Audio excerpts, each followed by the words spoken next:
reflex activity. Reflex arc.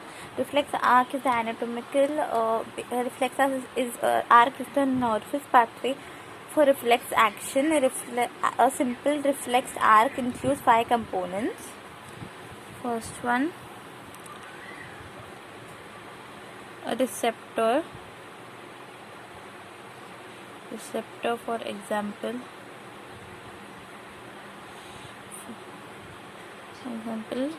muscle, spindle, fiber. Example, a receptor.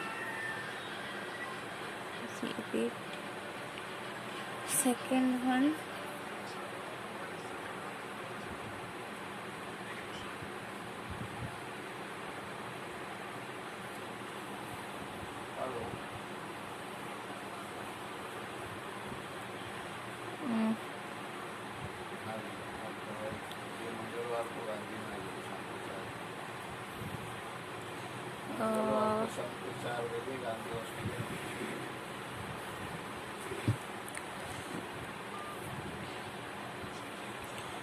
first is receptor, first component. Second component is afferent nerve. Afferent nerve. Third component is center. Fourth component is efferent nerve.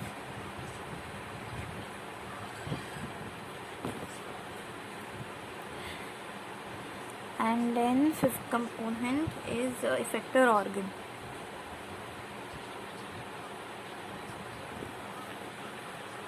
So a receptor is the end organ which receives stimulus. When receptor is stimulated, impulses are generated in afferent nerve. Which receives stimulus. When receptor is stimulated, impulses are generated in the afferent nerve. Receptors such as muscle, spindle is stimulated when it receives when it is excessively stretched, when the muscle is excessively stretched. So impulses are generated in the afferent nerve. Second component, afferent sensory nerve transmits sensory impulses from the receptor to center. The third is the center. Center receives the sensory impulses via afferent nerve fibers, and in turn it generates appropriate motor impulses. Center is located in the brain or spinal cord. So important here in this condition, it is located in the spinal cord. In simple, reflex arc, the synapse between the afferent nerve and the efferent nerve forms the center. In this is a simple reflex arc. Now fourth component is the afferent nerve. The afferent or motor nerve, afferent or motor nerve. Sensory nerve. Efferent nerve is also called as the motor nerve. Transmits the motor impulses from the center to the effector organ. The effector organ is a structure such as muscle or gland. The muscle and fiber located in muscle.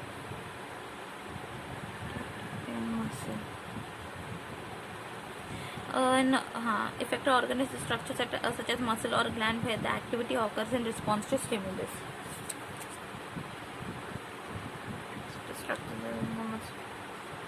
Occurs in response to stimulus.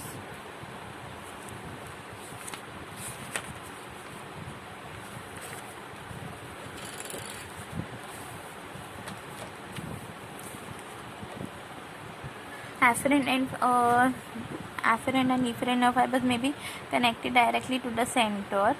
In some places, one or more neurons are interposed between these nerve fibers and the center. Such neurons are called connector neurons or internuncial neurons or interneurons.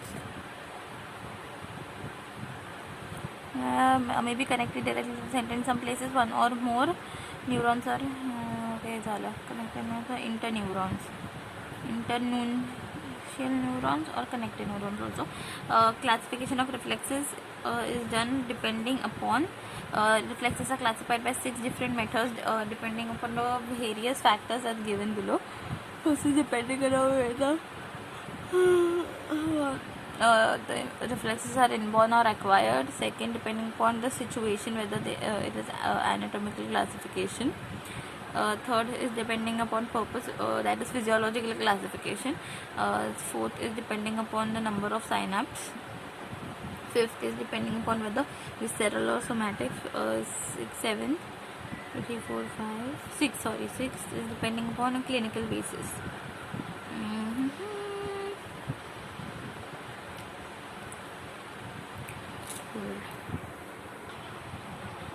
Now one more thing going back.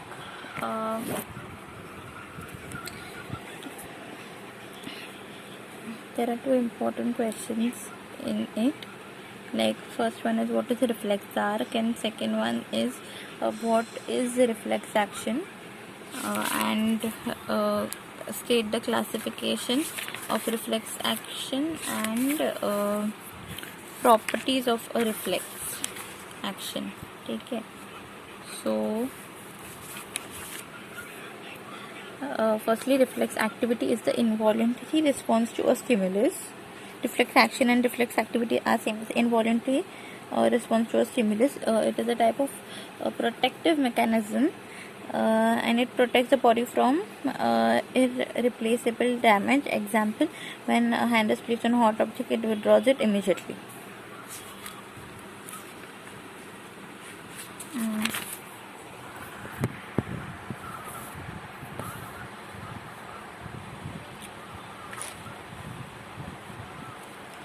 Now first one, classification depending upon whether inborn classification of reflexes. Classification depending upon whether inborn or acquired reflexes. First one, inborn reflexes or unconditional reflexes are the natural reflexes which are present since the time of birth.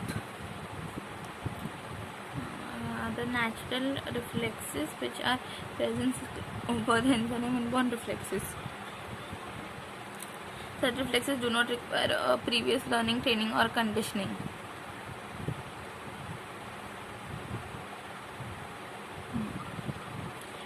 Such reflexes do not require previous learning, training or conditioning. Example is secretion of saliva when a drop of honey is kept in the mouth of a newborn baby for the first time. The baby does not know the taste of honey, but still saliva is secreted.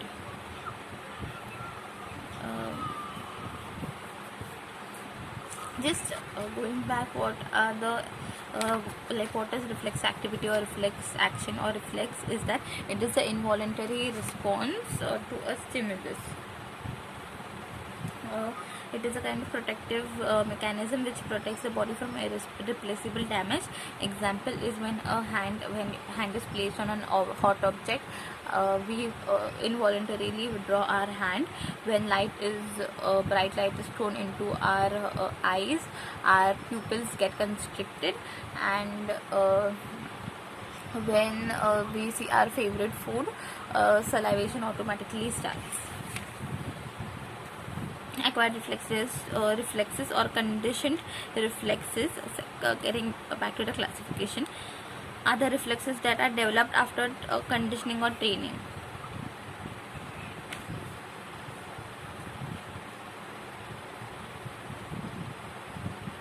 These reflexes are not inborn but acquired after birth. Such reflexes need previous learning, training or conditioning.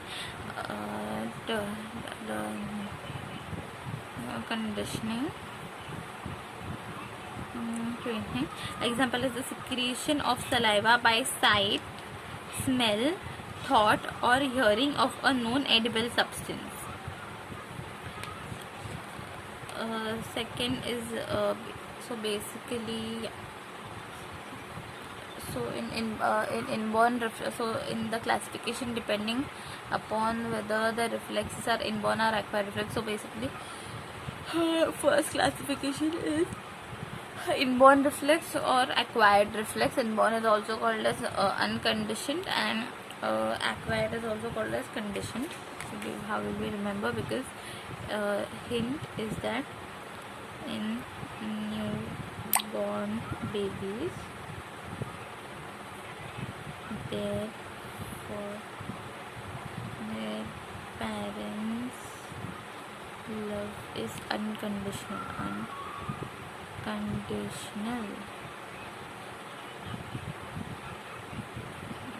Okay. Now acquired reflexes or conditioned reflexes. The reflexes. Okay, so unconditioned reflex are the reflexes which are present since the birth. No previous learning or training is required for the same. Example: when a drop of honey is kept in the mouth of the newborn baby for the first time, she starts salivating, even though the child does not know the taste of saliva. And about acquired reflex or about conditioned reflex, in it is like this reflex basically are developed after conditioning or after learning, which these reflexes are not basically not present since birth. They have to be acquired after birth. For example, starting of salivation whenever we think, see or smell or hear about food. For salivation would only start in this condition when we would previously be known about how the food looks or what its taste is. Now, second classification is dependent upon situation. It's also called as the anatomical classification. So 5 are there.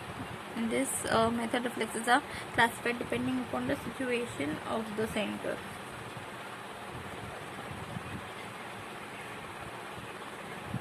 The center. First one, cerebral reflexes are the cerebral reflexes are the reflexes which have their center in cerebellum.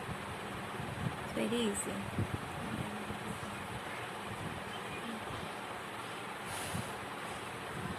Cortical, cerebral, cortex.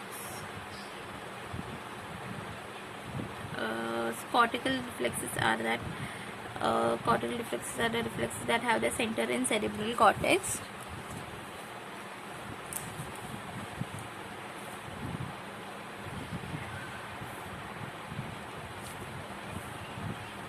Midbrain reflexes are the reflexes which have their centers in the midbrain. Bulbar or medullary reflexes are the reflexes which have their centers in the medulla oblongata. Spinal reflexes have their centers in the spinal cord. So what we previously saw was the spinal reflex. Okay, in the spinal cord and are called spinal reflexes. Depending upon the segments involved, spinal reflexes are divided into 3 groups: segmental spinal reflexes, intrasegmental spinal reflexes, suprasegmental spinal reflexes. Upon the segments involved, depending upon the segments involved, are divided into 3 groups: segmental, intrasegmental, and suprasegmental. I don't know what it is. Now, third classification is cerebrum, cortex, midbrain. So basically, in second classification, that is anatomical classification, the